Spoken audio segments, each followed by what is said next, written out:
We are live from a kitchen table in Shelby Township, Michigan for On the Button. It's Brandon Ponke. There's Ben Moffitt. What's up, motherfuckers? And we got Tony Angotti with us. Tuesdays with Tony. What's up, boys? We're going to talk a bunch of preview on 209, which is amazing card. I want to start at the underrated bottom. card. Fight Pass. Yeah. Why is it not selling? Yeah, Dana's talking like it's like no one cares about it, but And then we care. Woodley called him a drama queen, care. and I kind of get it. Cause They went back and forth on the drama queen comments, but Woodley talking shit is so funny because like half the shit he says doesn't make sense, and he's just like obviously just trying to start shit. But yeah, he even does that when he's commentating with the Fox crew. yeah, I always think that's hilarious. But I do think this UFC 209, the main card, is one of the best cards we had this year. Yeah. So for it to not be selling, to me, is somewhat insane. For any real MMA fan, you should want to watch this card. There's so many good fights. You got that Woodley Thompson fight is amazing. 170 One of the for few the belts. draws that's ever happened. Yeah, one of the few draws that's ever happened. championship It's fights. happening. Rematch. Only the third.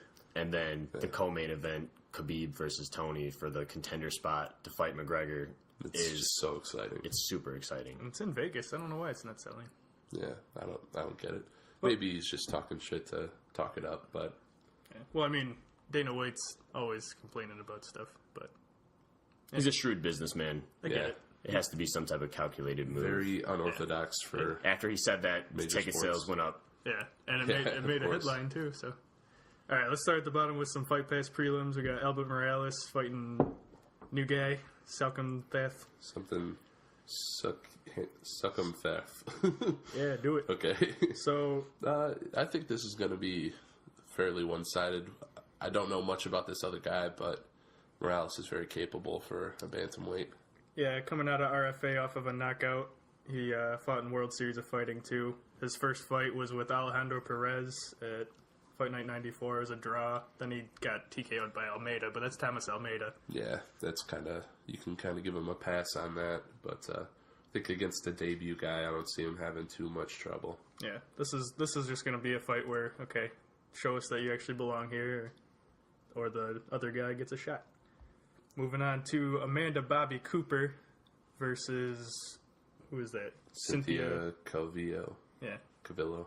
that'd be Cynthia's debut. I think this one's going to be a little closer, mostly because Cooper coming from a strong boxing background, she's pretty talented on the feet, but her ground game unimpressed me at every step. Yeah, for sure. She's training at Sikh Jiu-Jitsu? Yep, and she no. Well, Scorpion and for the last fight against Anna Elmos where she won but got hurt. She is a 2-time Gold Glove boxing champ. So I think she needs to win this fight, given her record's 3-2, for sure. and she's fighting a debut fighter. Yeah, only thing is just how shallow the strawweight division is. Right. I think being 1-1 in the UFC, Isn't too probably bad. Yeah. I don't think they'll cut either of them with a loss here, but I think she definitely needs a win to keep moving up the ladder. But yeah, I think this could go either way. I've heard good things about Cavillo. Haven't seen much of her yet, though. Yeah. They're both very, very young and inexperienced in MMA, so it'll be interesting to see. But the fight we all want to see on Fight Pass is Pedro and Paul Craig. One of the most underrated on this card. Both undefeated. I'm so excited. They're both 1-0 in the UFC so far. Yep, both won their debut fights as heavy underdogs. Punky loves Paul Craig. I like the Bear Jew. He His needs nickname him is some Bear Bear Jew. Jew. Tyson Pedro submitted Khalil Roundtree. It was one of the more highly touted guys coming off of that. I think it was season 23 or 24 of the Ultimate Fighter. 23. I think 24 was the flyweights. Something to note on Pedro is he has 100% takedown accuracy. Yeah, I think wasn't it only one takedown? I could be wrong. By the way, 7.29 average takedown. Oh, shoot. By the way, as professionals, neither of these guys have gone the distance. Pedro hasn't even left the first round. Wow. He's had 4 submissions and a TKO. Paul Craig, 8 submissions and a TKO. So we're going to see fireworks with Tyson Pedro versus Paul Craig. Oh, yeah. My gosh, I'm so excited. Pedro impressed me against Roundtree, even though Roundtree has never been known for his ground game. He's more of a striker, and he rocked Pedro, but Pedro immediately instincts got him on the ground and dominated him from there. And Paul Craig against De Silva. Craig got rocked too. Yeah. And then he pulled guard, and he's just like, I'll just pull guard and submit you. Yep, with no problem against the heavy favorite De Silva. Brandon, make the call. I'm taking Bearju. Surprise, fucking surprise. Yeah, I know. I always get. You just like the nickname. Yeah, there's that. And maybe the 9-0 record. Pedro is dangerous, but I think that Paul Craig is going to have. I think he's more well-rounded. Yeah. Yep. Yeah. Especially what he did in the clinch against De Silva. Yeah. Unfortunately, neither of them. You get to see a lot of them on the feet. Even though it's only a 3-round fight, because Pedro has only been a first-round victorious fighter. That's true. I would like to see it go in a little bit of the deep waters with them. See how he what their gas tanks are. Yeah, for sure. Yeah, it's a good fight. What do you think, Ben? I'm leaning that way too. It's kind of hard to pick against Paul Craig in this. Yeah, I mean, he's one of those guys that you could really see moving up the ladder quickly. For sure. You got a pick, Tony? I'm going with the Bear Jew as well. Yeah. What a nickname. All right, let's get on to the Fox Sports 1 prelims where Mark Godbeer was supposed to fight... He's supposed to fight Todd Duffy. But he had to drop out. So then we haven't seen Todd Duffy in a long time. Yeah. Since he got... That would have been a good matchup for fucked Godbeer. Up by Frank Mir. Yeah. Well, I think they were more trying to set up Duffy, but now they're kind of like, Duffy's been around for a while. He's kind of becoming a Brendan Schaub. No offense, Brendan. Yeah. Kind of offense, Brandon. We haven't seen anything from Daniel Spitz. Nope. But in this matchup, from that last fight that we watched with Mark Godbeer, he didn't really do much, and he seems like lacks a lot of experience in the UFC caliber MMA. Yeah, he seemed to be lost in his last fight against Justin Leddit. Yeah. So for this one, I would say I think this is a toss-up. Even though Daniel Spitz has that 0-0-0, I think it's his debut, and it's on a short notice. I don't know how to call this one. I would. Didn't you say Spitz has had a few submissions? Spitz, he had 3 submissions, a decision, and then his last fight, a TKO win at King of the Cage. And he is fighting out of Sick Jitsu. Oh, yeah?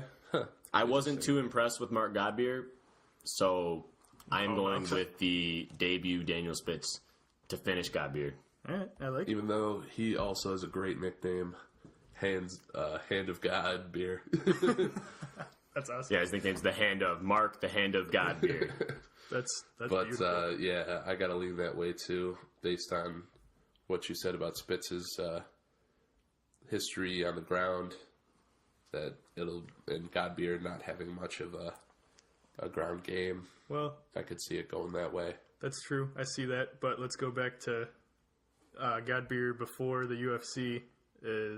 He was doing really well before the UFC. A TKO fest where his last loss was at Bellator against Czech Congo, who's really taken over at Bellator. Yeah. And then, but yeah, that's gonna be a good fight. I'll go against you guys and take Godbeer. I want the hand of Godbeer. Well, fuck you. Moving on to Yuri Alcantara versus Luke Sanders. What you think? This is one of those close fights. I really liked Sanders in his debut. He really impressed me.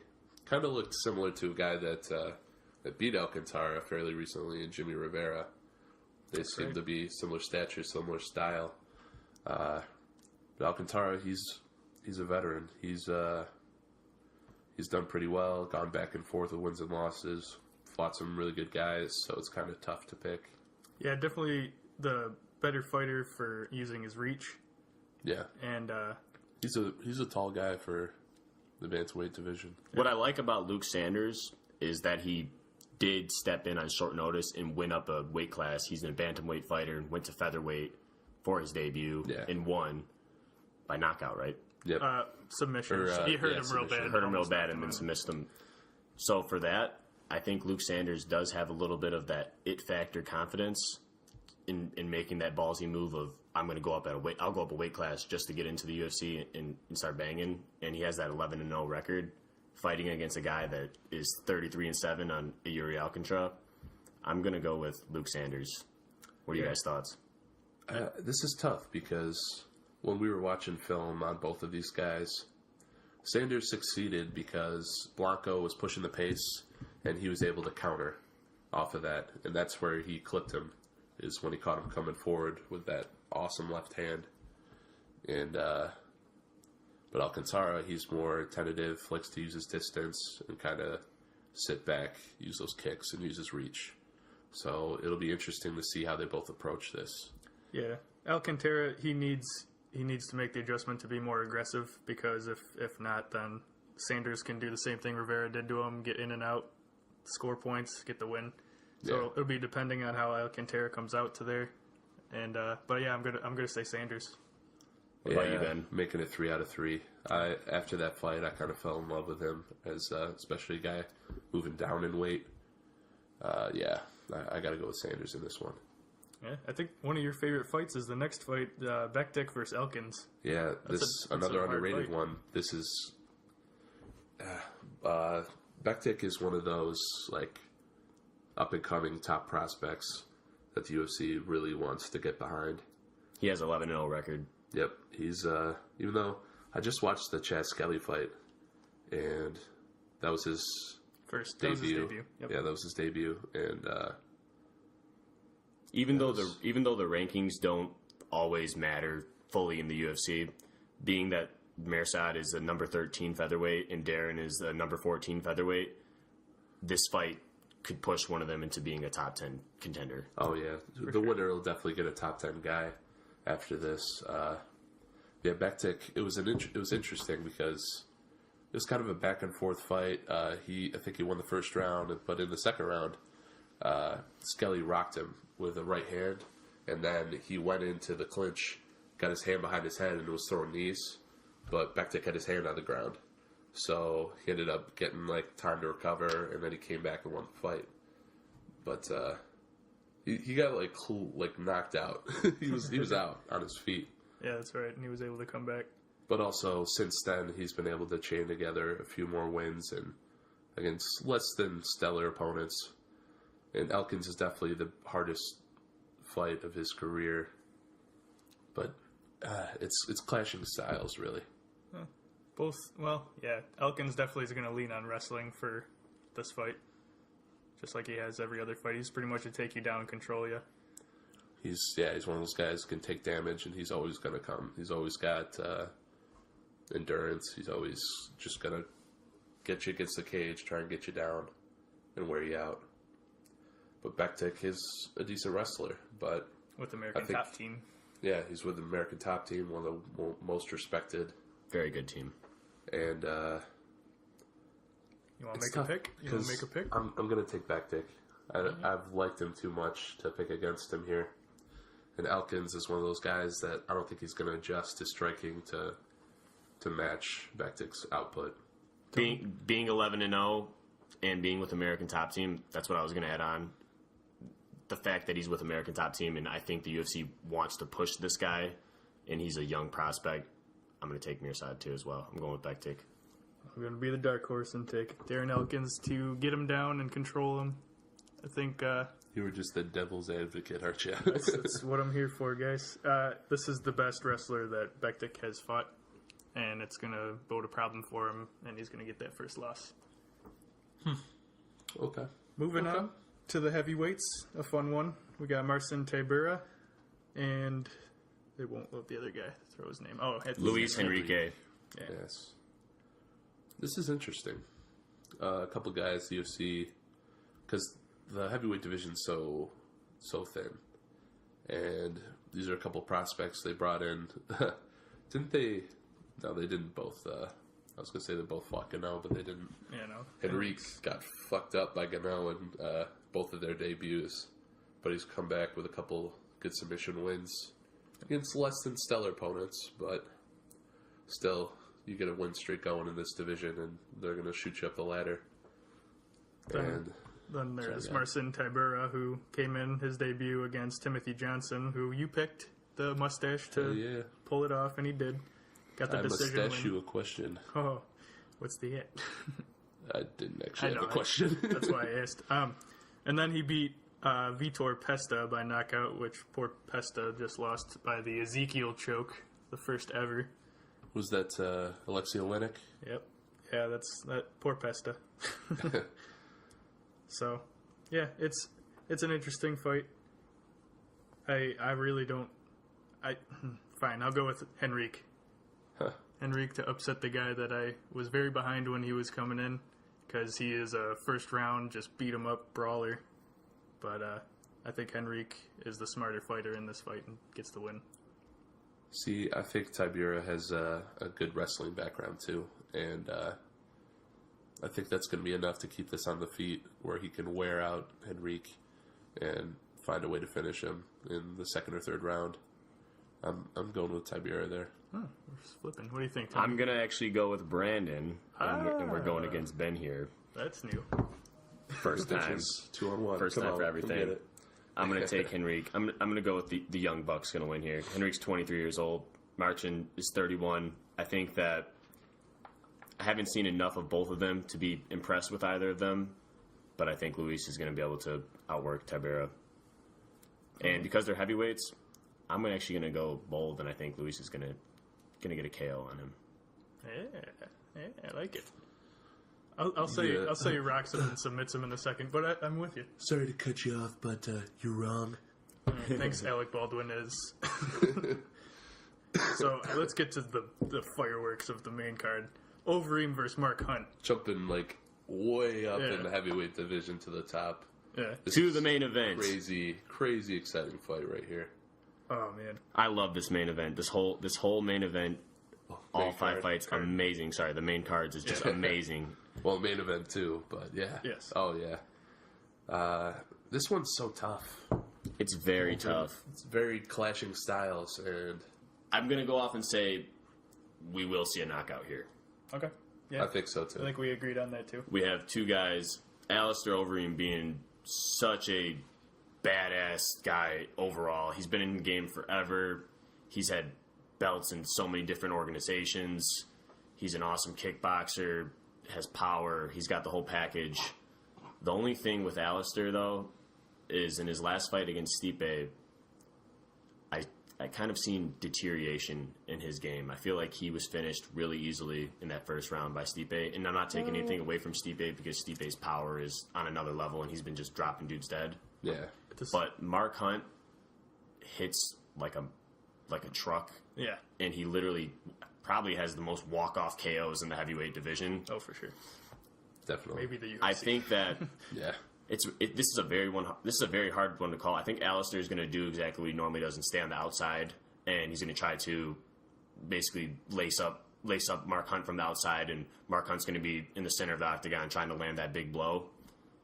I think this one will most likely end in the first round, and I think that Alistair and Mark will clash a little bit. Alistair, I think, will win the early minutes of the round of just jabbing and moving, and then I see Mark Hunt catching Alistair with a big bomb, knocking him out, and really making a statement here, because Mark Hunt just came off a loss against Brock Lesnar, where Brock Lesnar did test positive for steroids afterwards. Yeah. And it was a big scandal with the UFC. Mark Hunt, I'm actually surprised, and I'm actually happy, but I'm surprised that he's fighting right now on this card, because I think he might even still be in the works of going into court with the UFC. He still has an open But lawsuit. he said that he was not going to fight again in the UFC until they basically pay him his money he deserves from Brock Lesnar cheating against him. Yeah. And that wasn't the first guy either. Mark Hunt's fought 2 or 3 guys that have tested positive for steroids after fighting him.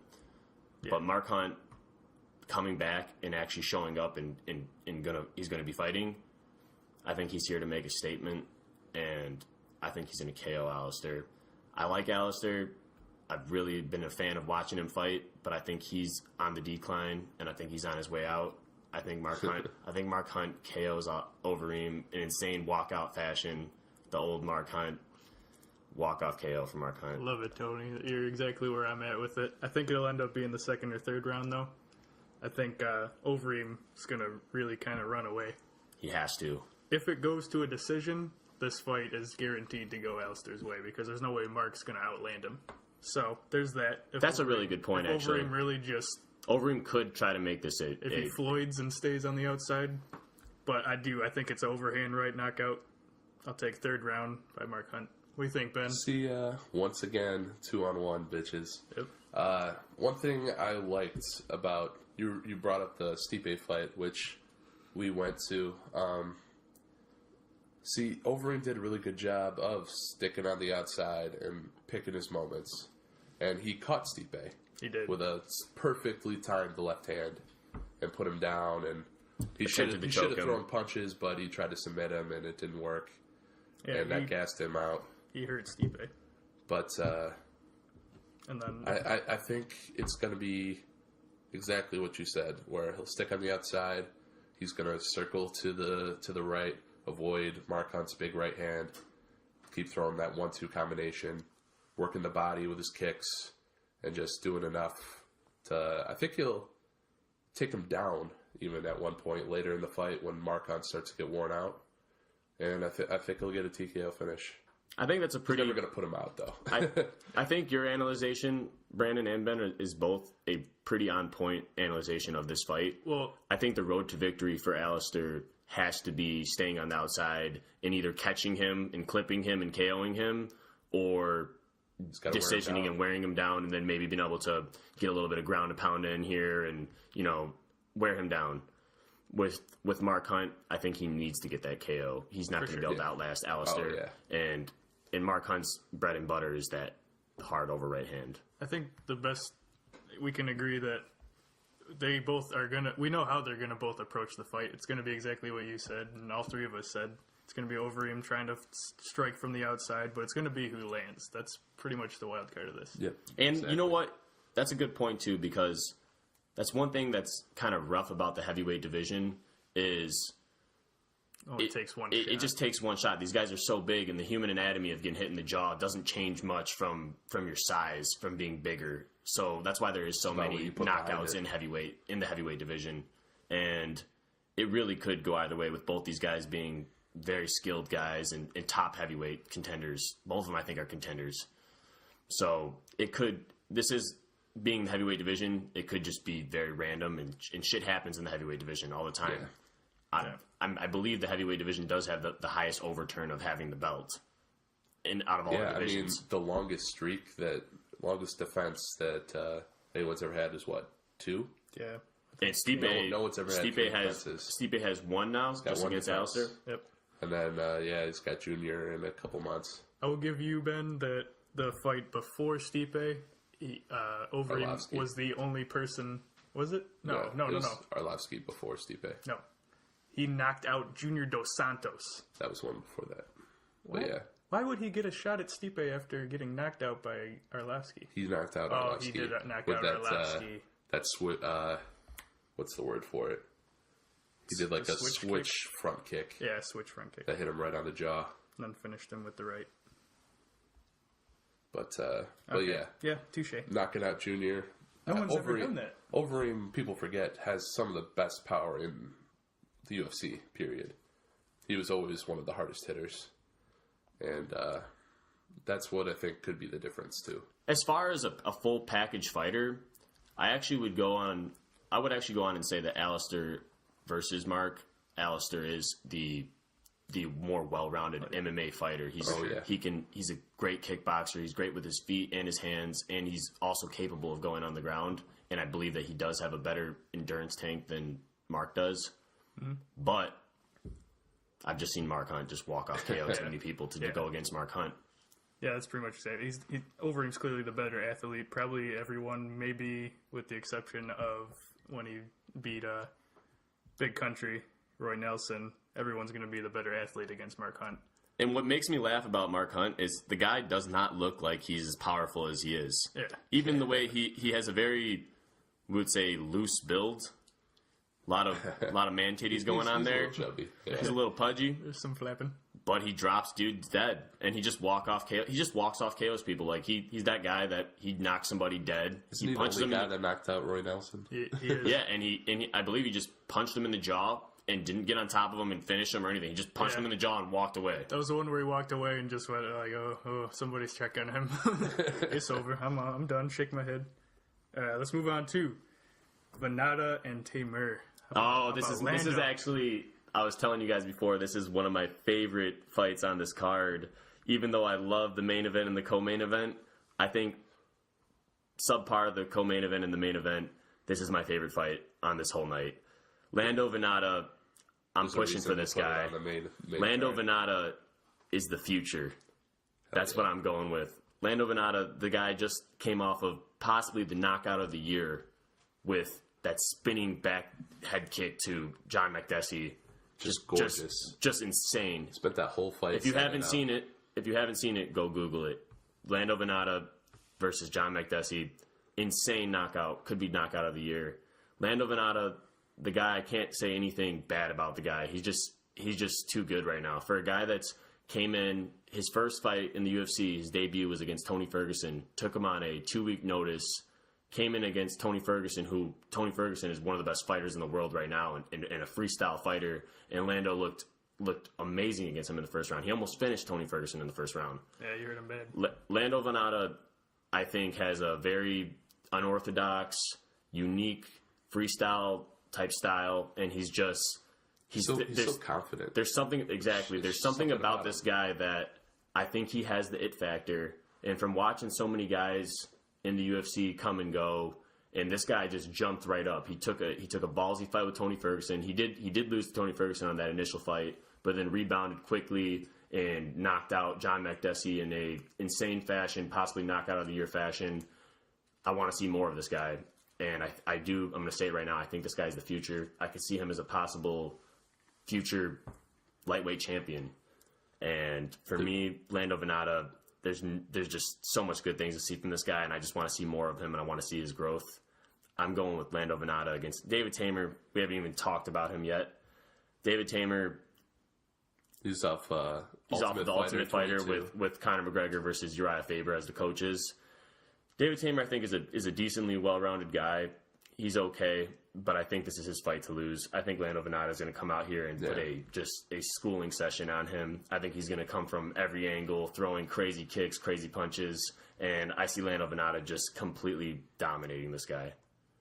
It seems like they want to try and just set up Venata, get him a few more fights before they push him too far up the ladder. But yeah, this is definitely, they're trying to set up some highlight reel finishes. Tamer is he's not a slouch either. Yeah. And I think the reason that they wanted Tamer in this fight is he's a stand-up guy, and they wanted that with because the Tony Ferguson Venata fight was so exciting, probably the most exciting fight that night, and that was a good night too. But it won fight of the night bonus. Yeah, did it? Yeah, definitely should have. And there's no way it couldn't. He's probably fight of the year contender. That was the night Lineker got the crazy combination to knock out McDonald, but. Yeah, no, you're right. This is Venata's chance to show everybody really how good he is. I think he is that good. Yeah. Lando Venata he's the fucking future. And his nickname is Groovy. Lando Groovy Venata. It's no bear Jew, but it's good. He's got the moves. He's got the moves. We want to move on to Daniel Kelly and Rashad Evans. This fight I went really back and forth with. I mean, Rashad's a guy you have to respect. He's been in the game a long time, and for sure. But lately, he's looked so bad. And what were you saying about? I'll go on about that. Injuries. So Rashad Evans was scheduled to fight against Tim Kennedy at UFC 205, and he wanted to fight, but the New York Commission they did not allow him to fight because they did an MRI scan on him, and there was something bad. There was something wrong with his MRI scan on his brain. He didn't release any information on what it exactly was, but basically it wasn't good. Yeah. So he told them, "I still want to fight." They said, "No way, man. Brain scan didn't come back good. You can't fight."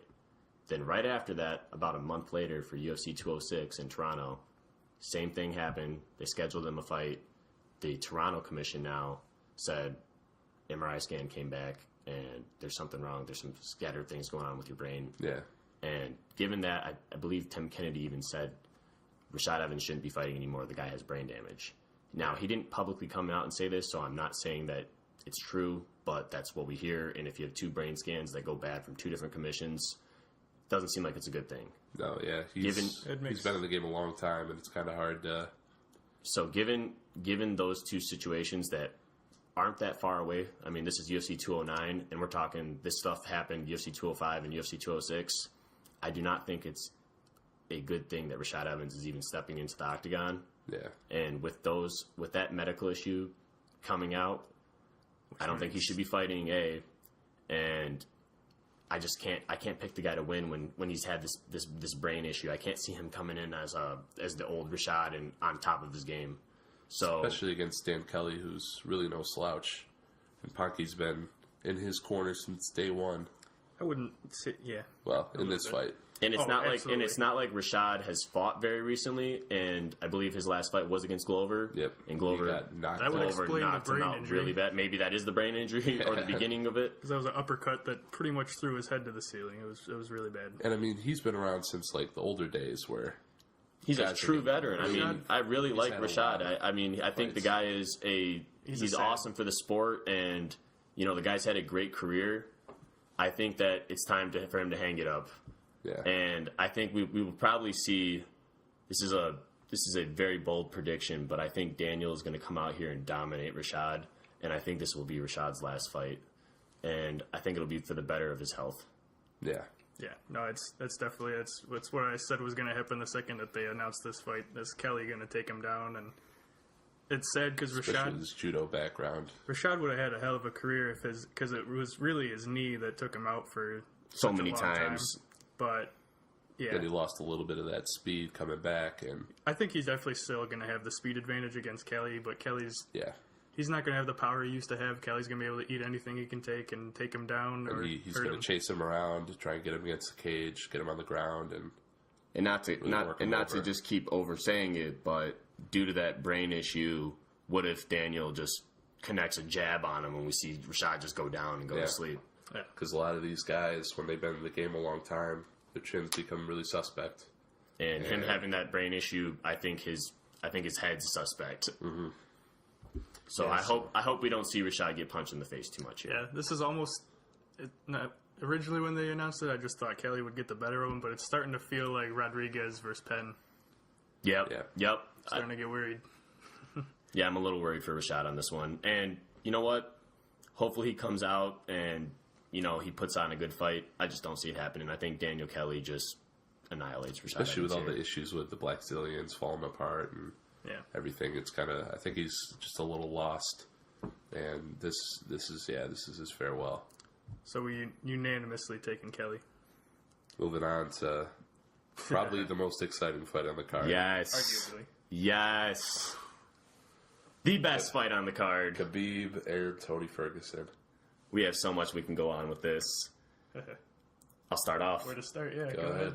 So, Khabib Nurmagomedov versus Tony Ferguson, the number 1 versus the number 2 contender in the lightweight division. It's been building up for a long time. And this has been building. The winner fights Conor McGregor for the 155 belt. This is actually an interim belt fight, which is basically just saying a fake belt fight. It's a fight for the number 1 contender spot. Yeah, I kind of like... Everyone hates interim belts. I like them because it guarantees you the shot. That's what's important. Yeah, sure. Because no one can say, well, that guy has an interim belt, but this guy's going to get the shot instead. Wasn't there one time that, I think it was in the heavyweight division when Frank Mir got hurt and, he couldn't come back, so they had, 2 interim fights for the belt. Yeah. It was kind of well, all right. That was weird. I think Brandon had a really good point by saying that if you have the interim belt, you are guaranteed the next title fight. I just think the problem with the whole interim belts right now is I think as of recent, for pay-per-view selling reasons and for marketing reasons, they've been abusing the interim belt and they've been giving out too many of them. So like you said, Ben, about it being fake, it's pretty correct because they put out too many of them. And even recently like the Holloway Anthony Pettis fight. Yeah, that was crazy. It's like a half interim. It's like a quarter of a title fight. They only did it because the original fight that was going to be Rumble DC fell so they wanted a belt on the card. That's all that was. Recently, what was really funny was when just last week when Derek Lewis KO'd Travis Brown, he came out in the post-fight press conference and he brought out this little belt that it was like a little UFC belt, and he just declared himself the interim heavyweight champion. So that's pretty funny. And I think he's making jokes about the belts being given out too much and fake. Oh yeah. But back to the fight with Khabib and Tony. And shit. Back to the fight with Khabib and Tony. Yeah. I think that it's no secret. Everyone knows that the road to victory, or if we're going to go simple on it, Khabib, he just mauls guys. That's what he does throughout his whole career. He just mauls guys. He's a former Russian Sambo champion. Yep. He just attacks guys. He brings them to the ground, and he just basically overpowers guys, and he breaks their spirit. So with this fight, Sambo is a really interesting form of martial arts that really translates well for the UFC. Well, it's because these guys wear headgear when they do combat Sambo. Mm-hmm. They wear headgear and they wrestle each other, but they're allowed to punch and kick each other. Yeah. So it's basically like MMA with headgear on. Where it's like they really train to chain punches and kicks into takedowns and really attack the ground game. So basically, what I was saying is Khabib, his game plan for the outside basic breakdown is to go out there, tackle Tony Ferguson down, and maul him for as long as it takes until he can submiss him or just beat him to death. But based on what they were talking, all that shit, maybe he comes out wanting to strike with him and try to put a hurt on him. I think that would be a bad ego decision on his part, because Tony Ferguson, which I was going to go on to, I think the game plan for Tony Ferguson is to avoid getting mauled, avoid Khabib's takedown, and just light him up on the feet, do a little salsa dance here and there, jab him up, and just do whatever he wants to him on the feet with that freestyle form that Tony Ferguson has. I think this fight is just best plan is to push the pace, because when a guy can push the pace against Khabib, it's a little harder for him to adjust. I think that's what makes this so exciting, is I think they're both high-pressure fighters. Yeah. They both like to, like we said, Khabib likes to come out and just maul you and attack you and not let you do anything, get you on the ground and just hold you down and beat you. And Tony likes to pressure you so much and get in your face and just makes you go on the defense like he did against RDA. And he just kept attacking him, putting so much pressure on him that RDA was on the defense the whole time. The one round that Tony lost was when RDA pushed the pace. Yeah, that's a good point. And Khabib does have a little bit more of a panic reaction to pressure than Tony does. Tony has use head movement and everything and counter, where Khabib kind of just backs up towards the cage and kind of flails. And the way that Tony attacks with his punches is so accurate. And I think he'll be able to find ways around any defense that Khabib puts up. Now, say Nurmagomedov takes down Tony. I think Tony is the most is going to be elusive. The first person that Khabib has tried to wrestle with that will be attacking all kinds of submissions from his back. 100%. Tony Ferguson loves being on guard. He loves you coming on top of him, and he'll do some crazy unorthodox spin, get you in a Darth choke whenever he feels like it.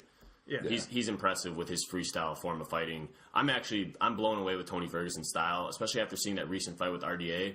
I think it's so hard to go against Tony Ferguson, even though he's fighting this so monster. Well-rounded. Yes, exactly. He's just, as far as an MMA fighter goes, if you want to be a complete guy, you want to be what Tony Ferguson is. Yeah. He's amazing on the ground, amazing on the feet, and his freestyle form of just doing all these like the way he does, he switches stance all the time. He's creative. He throws a lot of just different things. You see like fireworks from Tony Ferguson when he fights. It's just, the guy's on a 9-fight win streak, and it's beautiful to watch. Every time you fight, it's exciting to watch Tony Ferguson. And I think one of the most impressive things about his style is that to be a really good, well-rounded fighter, it's not about having every tool, being able to take guys down and defend it and all this. He can strike and he can throw wild kicks and wild punches because he's not afraid of getting taken down because he's so good with those submissions. And he's not afraid of getting hit. Yeah. He's not afraid of getting hit. He's not afraid of getting taken down. So he can do a lot of things that other guys can't, because when they get on their backs, they're freaking out. He's comfortable and calm everywhere. He's throwing elbows from the bottom. He can do it all. He's the complete package. That's why with this fight, it's such a hard fight to just come out and say who's going to win, because they're both such dominant guys. So close. But with Khabib, you really do have here, which if we had a Twitter handle or an Instagram or whatever, and Khabib could hear this right now, he'd block us because he does that to everybody. But Khabib is a one-trick pony. He's coming out here. You know what he's coming to do. He's coming to come out here combat sambo style, break you down, bring you to the ground, and just maul you. And when he's on the feet, all he's doing is trying to get your hands up. He's sloppy on the feet. So he can change levels, exactly. Khabib on the feet is what worries me for him, and which is why I'm really leaning towards Tony in this fight, is if Khabib fails on taking Tony Ferguson down, which I think he will, and I think Tony will be able to make this into a fun, exciting stand-up fight, I don't see Khabib being able to do much to Tony on the feet. Khabib throws wild, he comes at you, and he throws wild, aggressive punches to try to take you down, or to try to set up him to be able to take you down. It's important that Khabib has never fought anyone even close to as wild on the ground as Tony is. It's true. None of the guys he's beaten in the UFC. I was going to say that Tony's his record is so much more impressive than Khabib's. Way more impressive in the UFC. Tony was on that recent media call. On that recent media call they had, where they basically were talking over each other, and I will break you. No, I will break you. They were going back and forth.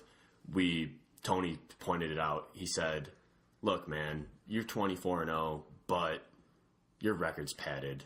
And Khabib has, 7 or 8 fights in the UFC? I think it's 8. It's 8 fights now. He's on an 8-fight win streak. Tony has a 9-fight win streak in the UFC. But Khabib is 24-0 overall. But the UFC record, to me, is what matters.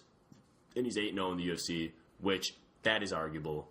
When you go and look at that Gleason-Tebow fight, if anyone wants to go check it out right now, go watch. It was Khabib's second fight in the UFC. Khabib's fight against Gleason-Tebow, Tebow beat him. Khabib couldn't take him down, and that was the beginning of the end for him. He couldn't take him down like he does to everybody else. And he couldn't compete with him on the feet.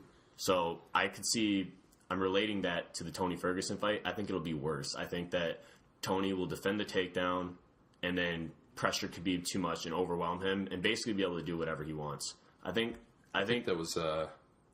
I don't want to overthink that fight though, just because it was 6 fights ago.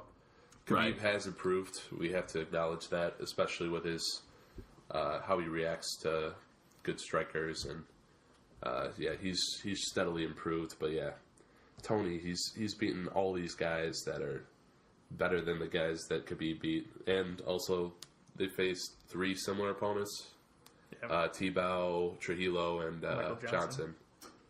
Which, I mean, Khabib's talking shit about him losing to Johnson, but that's what they were just arguing on that audio call I was talking about, which I think they're kind of dumb that they allow the UFC allows these it's a new thing too that they're doing, and the UFC has basically allowed these guys to have a press conference over the phone where they're both not in person, so there's a lot less stress when you're on your phone talking shit to somebody than it is when you're face to face. And they basically it ends up being a shit show. They talk over each other, they argue, and they say this and that. And from what I got from it, they were really hostile with one another. They both said immature things. They got really immature, and they both said things basically like, I will break you, no, I'll break you. And then Khabib pointed out that he beat Michael Johnson in a very devastating fashion, and that Michael Johnson beat Tony. Tony pointed out that, well, I lost to Michael Johnson a long, long time ago, and that guy could never touch me now. And he also Tony broke his arm in that fight when he fought Michael Johnson. And then Tony went back at him and said, well, you lost to Gleason, even though the judges said you won. You lost to Gleason, and I beat him in the first round. Mm-hmm. So they both, they have a lot of bad blood involved in this, and you could understand why. They both explain it as, you're trying to take the food off my plate. Yeah. And they're both fighting for the biggest money fight that you could possibly have. The winner of this fight fights Conor McGregor, the biggest fight, the biggest money fight in all combat sports right now. So why wouldn't you be that? But that's arguable. We can debate it. Not really. Money talks, my friend. Yeah, Floyd. But Floyd money. I cut you off a little earlier. What were you saying about Ferguson on the ground? Well, I mean, nobody that Khabib has wrestled with or fought in his entire career can throw up submissions like Tony does off his back. Tony can come up with anything off his back, and nobody that Khabib has fought can do that. So that'll be interesting. But let's make our predictions quick on this guy. I think, at least me and Tony for sure, are going with Tony. Yeah, I was going to say, my prediction has already been spoken through what I've been saying. I really think that Tony Ferguson is actually going to dominate Khabib. Yeah. And I don't even think it's going to be close. And I could be talking crazy right now, but from what I've seen from both of them, I think that Tony Ferguson he's just a much more well-rounded guy. I think Khabib's record is a bit padded, and I think this is the hardest opponent that Khabib's ever had to face. And I think that Tony's going to just... I'd say it's the hardest one Tony's faced, too. Yeah. We can't over... I could go with that, but I think Tony, from how impressive Tony looked against RDA recently, and from how much growth I've seen from Tony, I just think he's a much more complete fighter. I'm taking Tony for this fight against Khabib. The only problem with me on this prediction here is when is it going to happen? Because both of these guys like to punish guys before finishing them. So I could really see. I could see it going 5 rounds.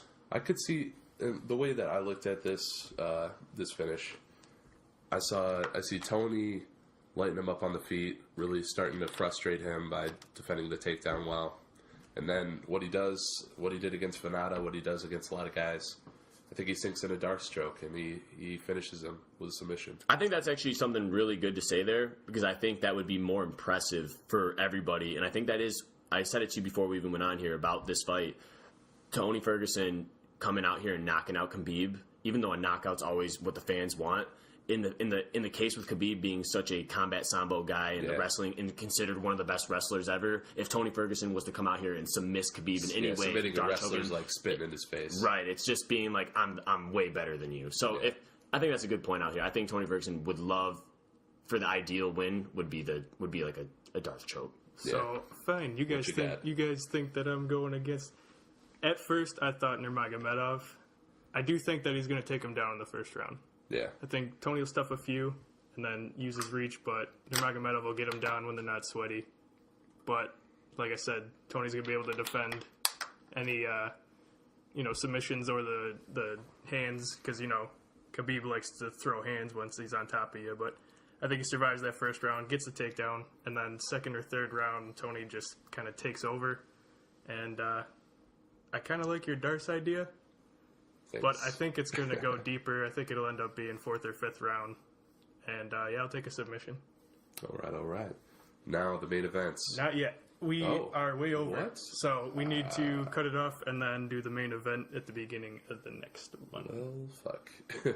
So that's... Thanks for tuning in, guys. Talked all about UFC 209.